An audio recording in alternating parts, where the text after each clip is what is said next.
بسم الله الرحمن الرحيم. إذا وقعت الواقعة ليس لوقعتها كاذبة خافضة رافعة.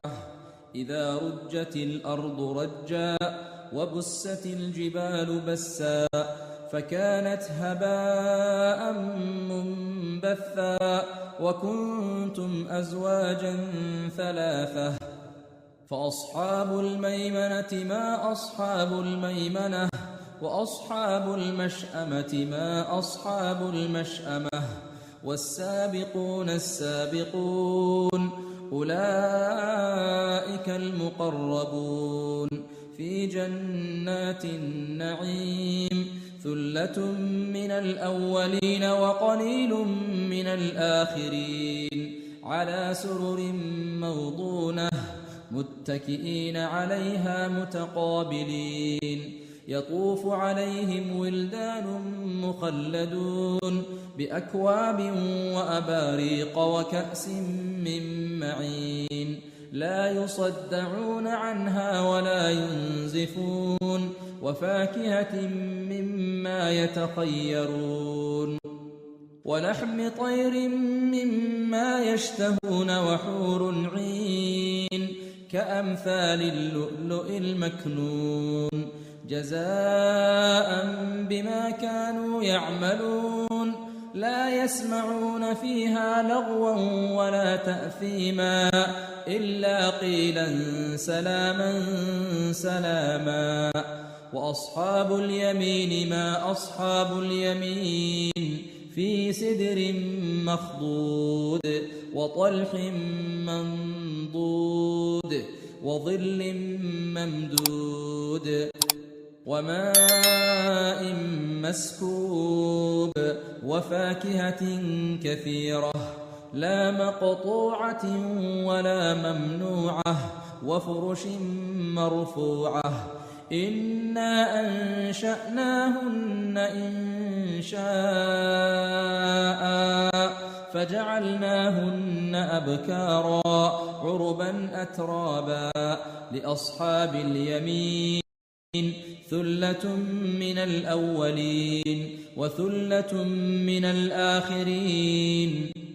وأصحاب الشمال ما أصحاب الشمال في سموم وحميم وظل من يحموم لا بارد ولا كريم.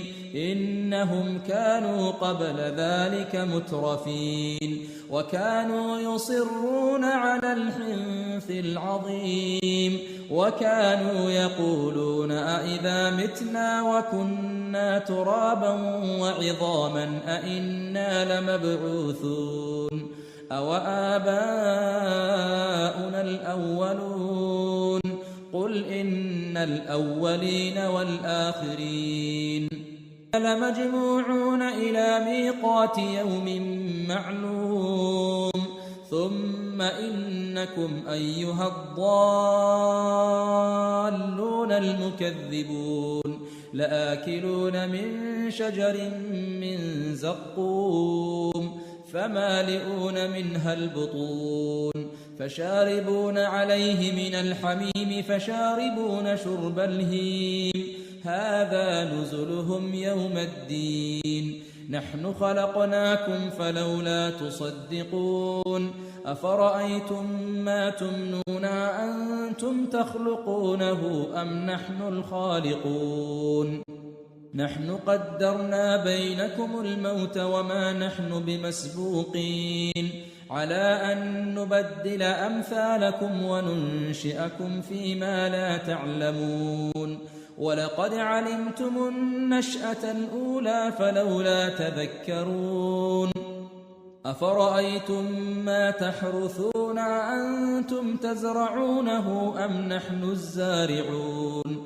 لو نشاء لجعلناه حطاما فظلتم تفكهون.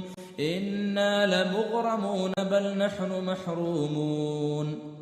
أفرأيتم الماء الذي تشربون أنتم أنزلتموه من المزن أم نحن المنزلون لو نشاء جعلناه أجاجا فلولا تشكرون أفرأيتم النار التي تورون أنتم أنشأتم شجرتها أم نحن المنشئون نحن جعلناها تذكرة ومتاعا للمقوين فسبح باسم ربك العظيم فلا أقسم بمواقع النجوم وإنه لقسم لو تعلمون عظيم إنه لقرآن كريم في كتاب مكنون لا يمسه إلا المطهرون